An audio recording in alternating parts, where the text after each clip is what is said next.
Assalamualaikum warahmatullahi wabarakatuh. Halo sahabat-sahabat beriman, perkenalkan nama saya Uswatun Hasanah. Kali ini saya akan menyampaikan sedikit materi tentang sifat-sifat Allah.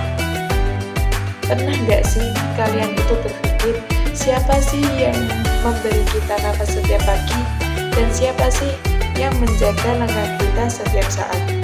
Meski kita sering lupa bagaimana cara bersyukur, Dia adalah Tuhan satu-satunya, yaitu Allah SWT, Tuhan yang memiliki sifat kesempurnaan.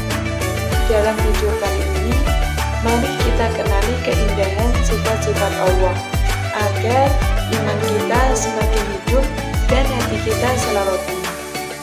Sahabat-sahabat beriman, sifat-sifat Allah adalah sifat kesempurnaan yang wajib kita yakini. Kepercayaan ini memang penting untuk menguatkan akidah, karena sifat-sifat tersebut menunjukkan bahwa Allah SWT itu maha sempurna dan tidak serupa dengan makhluk. Sahabat-sahabat beriman, sifat wajib bagi Allah adalah sifat-sifat yang pasti ada pada diri Allah SWT. Ada 20 sifat wajib yang harus kita ketahui. Yang pertama, yaitu wujud, yang berarti ada.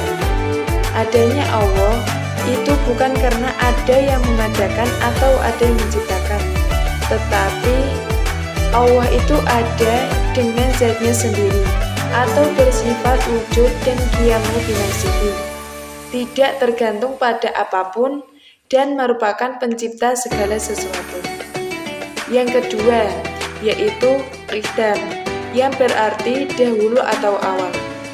Sifat ini menandakan bahwa Allah SWT sebagai pencipta lebih dulu daripada semesta alam dan isinya yang Ia ciptakan, karena Dialah yang menjadi awal dan pencipta segalanya.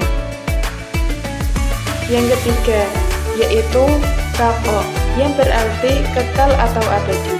Sifat ini menegaskan bahwa keberadaan Allah SWT tidak memiliki akhir dan tidak akan musnah, lenyap ataupun binasa. Berbeda dengan makhluk atau ciptaan yang bisa mati atau hancur. Dan selanjutnya yang keempat, yaitu mukhalafatul lil hawadisi, yang berarti berbeda dengan ciptaannya atau makhluknya. Sifat ini menunjukkan bahwa Allah SWT berbeda dengan hasil apa yang diciptakannya. Perbedaan itu dapat dilihat dari segala aspek, yaitu dari segi zat, sifat, ataupun perbuatannya. Yang kelima, yaitu qiyamu binafsihi, yang berarti berdiri sendiri. Allah SWT itu berdiri dengan zat tersendiri, tanpa membutuhkan bantuan dari yang lain, dan tidak tergantung pada siapapun. Yang keenam, yaitu wahdaniyan, yang berarti tunggal, satu atau Maha Esa. Sifat Allah yang berarti Maha Esa atau tunggal, yaitu yang mencakup keesaan zat, sifat, dan perbuatannya. Allah SWT berkuasa atas segala sesuatu, tidak ada yang dapat mengaturnya, dan tidak membutuhkan campur tangan atau bantuan dari makhluk lain. Yang ketujuh, yaitu qudrat, yang berarti berkuasa. Kekuasaan Allah SWT atas segala sesuatu yang mutlak, tidak ada batasannya dan tidak ada yang membatasi, baik terhadap zatnya sendiri maupun terhadap makhluknya. Berbeda dengan kekuasaan manusia.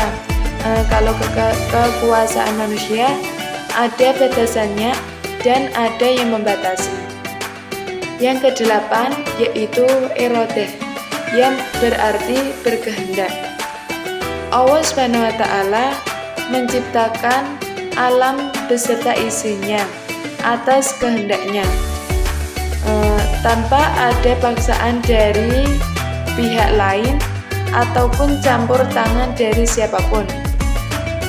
Adapun yang Allah SWT kehendaki pasti akan terjadi. Tetapi jika Allah tidak menghendaki, maka sesuatu itu tidak akan terjadi. Yang kesembilan yaitu ilmu, yang berarti mengetahui.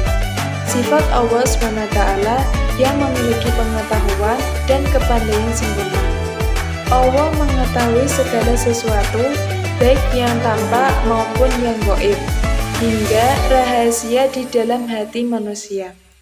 Sifat ini menekankan keterbatasan ilmu manusia dibandingkan dengan ilmu Allah yang mutlak, yang tidak akan pernah habis untuk dipelajari. Yang ke-10 yaitu hayat, yang berarti hidup. Artinya hidupnya Allah tidak ada yang menghidupkan, melainkan hidup dengan zatnya sendiri. Karena Allah Maha Sempurna, berbeda dengan makhluk yang diciptakannya. Yang ke-11 yaitu sama, yang berarti mendengar.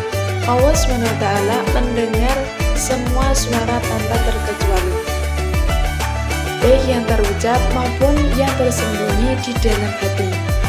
Pendengaran Allah berbeda dari pendengaran makhluknya, karena tidak terbatas oleh ruang dan waktu, serta tidak membutuhkan perantara seperti telinga.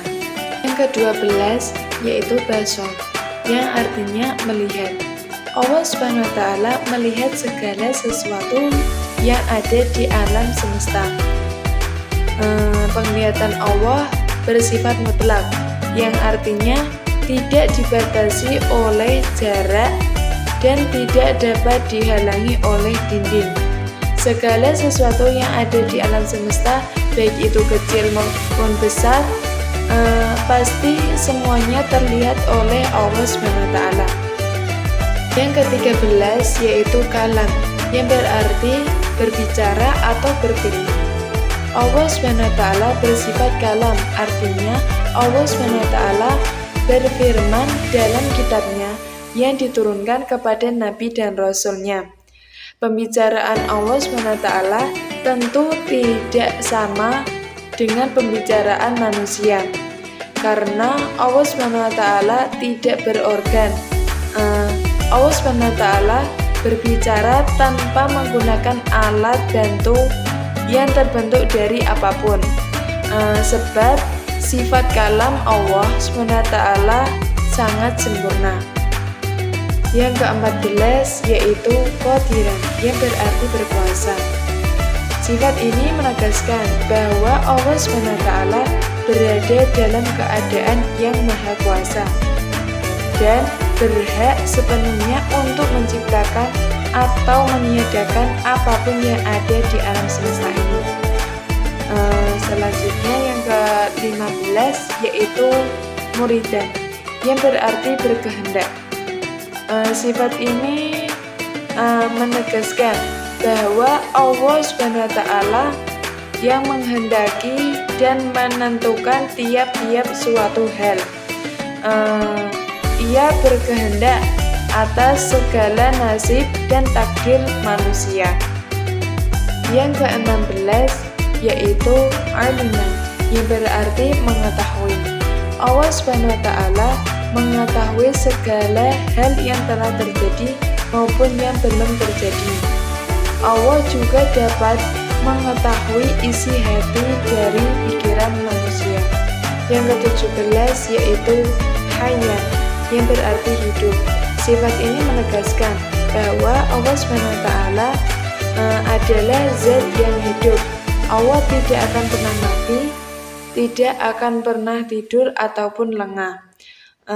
Sifat ini merupakan bentuk penegasan bahwa keagungan dan kesempurnaan Allah SWT sebagai satu-satunya zat yang maha hidup dan kekal.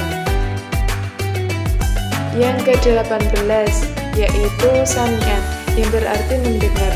Keadaan ini menunjukkan kesempurnaan Allah, bahwa Dia mengetahui dan mengawasi setiap perkataan dan doa hamba-hambanya.